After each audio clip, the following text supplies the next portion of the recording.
नमस्कार, मैं हूं दर्शंकर। न्यूज बाइस्कोप में आप सबों का स्वागत है। एनडीए की प्रेसिडेंट कैंडिडेट द्रौपदी मुर्मू रांची आ रही हैं और इसके साथ ही झारखंड की सियासत एक बार फिर से तेज हो गई है, क्योंकि जेएमएम के कई विधायकों ने खुलकर यह बात कही थी कि जेएमएम को आगे आकर द्रौपदी मुर्मू का समर्थन करना चाहिए। और अब बड़ी बात यह सामने आ रही है कि अब कांग्रेस के भी कई विधायक खुलकर यह बयान दे रहे हैं, चाहे बात अंबा प्रसाद की हो या दूसरे कई विधायकों की। वो कह रहे हैं कि द्रौपदी मुर्मू एक सही कैंडिडेट हैं और उनका समर्थन किया जाना चाहिए, लेकिन ये नीति का मामला है, आगे दल डिसाइड करेगा या बड़े नेता डिसाइड करेंगे, ये कहना है। वहीं दूसरी तरफ बीजेपी के नेता शिवशंकर उरांव की अगर बात की जाए तो वो साफ कह रहे हैं कि जेएमएम जो खुद को आदिवासियों की सबसे बड़ी पार्टी बताती है, आदिवासियों की हितैषी बताती है, जेएमएम की भी पोल खुल जाएगी। हमारे साथ हमारे संवाददाता मदन है, उनसे जानते हैं। मदन, क्या कुछ तैयारियां चल रही हैं द्रौपदी मुर्मू के आने को लेकर, और सियासत में वर्तमान में क्या कुछ है, क्या कुछ कहा जा रहा है खासकर जेएमएम को लेकर? बिल्कुल, देखिए, भव्य तैयारी बीजेपी की तरफ से की जा रही है, क्योंकि एनडीए उम्मीदवार बनी है द्रौपदी मुर्मू, और झारखंड से पुराना उनका नाता रहा। जैसे कि 6 वर्षों तक वो यहाँ पर राज्यपाल के तौर पर रही, तो बीजेपी के तमाम जो कार्यकर्ता और नेता हैं वो उनको जानते हैं। साथ ही जो दूसरे दल के नेता हैं, जो कार्यकर्ता हैं, उनसे भी उनका अच्छा रिश्ता रहा है। तो अब ये बातें जो है क्लियर है कि अब यहाँ पर द्रौपदी मुर्मू जो आ रही हैं वो हिमाचल से चुनाव प्रचार के अभियान की शुरुआत के तहत ही झारखंड पहुँच रही है। तो उनका सीधा लक्ष्य है कि जो बीजेपी के सांसद हैं, विधायक हैं, या फिर जो अन्य दलों के विधायक हैं, उनसे सीधे मिलकर उनका वोट मांगना। अब इसी में जो राज्यसभा सांसद भी हैं और जेएमएम के केंद्रीय सुप्रीमो भी हैं, केंद्रीय अध्यक्ष हैं शिबू सोरेन जी, उनसे मुलाकात की भी बात सामने आ रही है। तो देखिए, अब सहमत की खेल का जो है वो अभी यहाँ पर दृश्य दिख रहा है। अगर आप एनडीए के तहत जो उम्मीदवार घोषित हुई हैं द्रौपदी मुर्मू जी, वो एक ट्राइबल कार्ड है जो आपको पूरे देश में जो आदिवासी समाज के लोग हैं उनको एक साथ जो है साधने की कोशिश हुई है। कुछ दिन पहले भी देखें तो भगवान बिरसा के पुण्यतिथि के अवसर पर जो बड़े कार्यक्रम हुए थे मोराबादी मैदान में, काफ़ी संख्या में आदिवासियों को उसमें बुलाया गया था। उन तक एक संवाद जो है बीजेपी के जो भी कार्यक्रम हैं उनको लेकर के संवाद स्थापित करने की कोशिश की गई थी।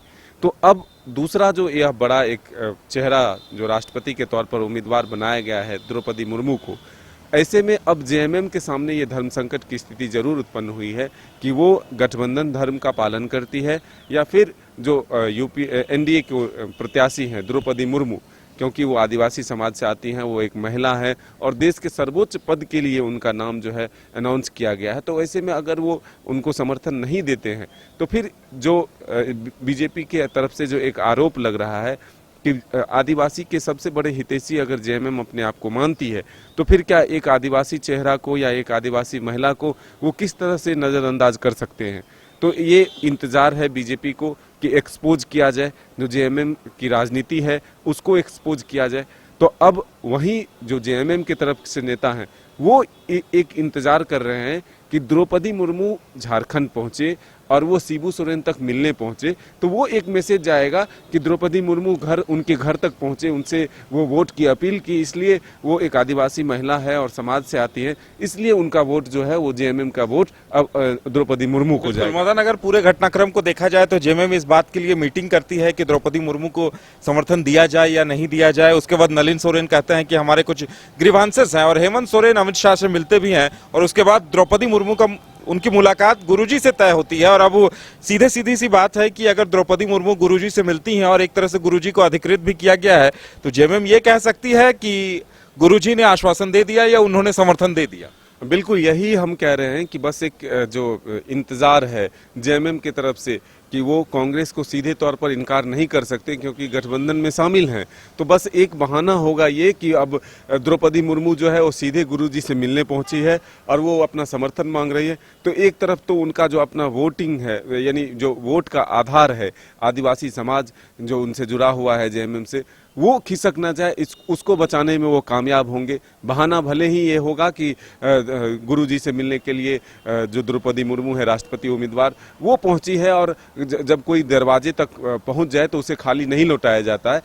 ये तमाम बातें जरूर की जाएगी, क्योंकि ये राजनीति का जो परिभाषा होता है, जो भाषा होता है, वो इसी तरह से होता है। बिल्कुल मदन, इसके साथ साथ कांग्रेस में भी दो राय देखने को मिल रही है। रामेश्वर उरांव दिग्गज नेता हैं, खुल के कह रहे हैं कि द्रौपदी मुर्मू का समर्थन किया जाना चाहिए। अंबा प्रसाद का भी बयान आया है। ऐसे में क्या लग रहा है कि ये कांग्रेस की मजबूरी होगी कि वो द्रौपदी मुर्मू के खिलाफ में खड़ी रहे?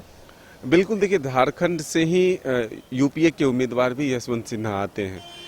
भले ही बीजेपी का विरोध जरूर पार्टी का एक एजेंडा है और इसके तहत तमाम लोग कर रहे हैं, लेकिन द्रौपदी मुर्मू का जिस तरह से झारखंड से लगाव रहा है और उनका जो कार्यकाल रहा है उससे कई लोग प्रभावित हैं। और झारखंड के कई विधायक जो हैं, जो वर्तमान में सरकार में हैं, वो इस बात से इनकार नहीं कर सकते कि द्रौपदी मुर्मू एक आदिवासी समाज से हैं और एक अच्छे उम्मीदवार हैं। तो ऐसे में उनका समर्थन क्यों नहीं किया जाए? उनके मन में ये बातें जरूर है और कुछ बातें अब सामने भी आ चुकी है, लेकिन पार्टी का जो अपना पार्टी का जो एक लॉ है या फिर जो यह कहे कि जो एक विचारधारा है उसके तहत वो अब बीजेपी का विरोध करेगी, एनडीए प्रत्याशी का विरोध करेगी और जो यूपीए के उम्मीदवार हैं उसका समर्थन करेगा। लेकिन ये तमाम चीजें जो है अब स्पष्ट हो चुका है, क्योंकि उनके पास जो द्रौपदी मुर्मू एनडीए के प्रत्याशी हैं उनके पास आंकड़े पर्याप्त हैं, लेकिन वो जो एक ये चलता है कि चुनाव प्रचार अगर चल रहे हैं तो पूरे देश के जो तमाम लोग हैं, जो मतदाता हैं, उन तक पहुंचा जाए और जो इस प्रक्रिया है उसको पूरा करते हुए ये जो लोकतंत्र की खूबसूरती है कि उस चुनाव प्रक्रिया को पूरा करते हुए चुना जाए। तो अब इसी के तहत झारखंड भी आगमन हो रहा है द्रौपदी मुर्मू का, और वो अब जो है सीधे तौर पर चुनाव यहाँ प्रचार में शामिल जो भी विधायक या जो मंत्री होंगे उनसे तो मिलेंगे ही, साथ ही जो खास होने वाला है वो ये है कि शिबू सोरेन जी से भी मिलने वाले हैं। और जो जेएमएम अभी तक अपने पत्ते नहीं खोले हैं वो कल स्पष्ट हो जाएगा। हालांकि थोड़ा वक्त और जेएमएम ले सकती है कि अभी जो है समय है चुनाव वोटिंग में, तो ऐसे में थोड़ा वक्त जरूर ले सकता है जेएमएम, लेकिन अब जो है ये क्लियर हो जाएगा कि जब द्रौपदी मुर्मू उनके दरवाजे तक पहुंची है तो उन्हें खाली नहीं लौटाया जाए, और इसी बहाने के तहत जो है जेएमएम का साथ द्रौपदी मुर्मू को मिल जाएगा।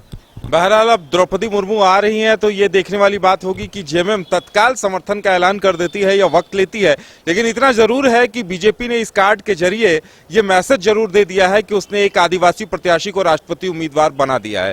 कांग्रेस में भी कई विधायक, बड़े नेता इस बात को लेकर द्रौपदी मुर्मू का समर्थन कर रहे हैं, लेकिन ये कांग्रेस की मजबूरी होगी क्योंकि 18 दलों का समर्थन है यशवंत सिन्हा को भी, यशवंत सिन्हा का, तो यशवंत सिन्हा को समर्थन दे, लेकिन कहीं न कहीं बीजेपी मैसेज देने में कामयाब जरूर रही है। फिलहाल हमारे साथ इतना ही, हमें दीजिए इजाजत और आप देखते रहिए न्यूज़ बाइस्कोप। नमस्कार।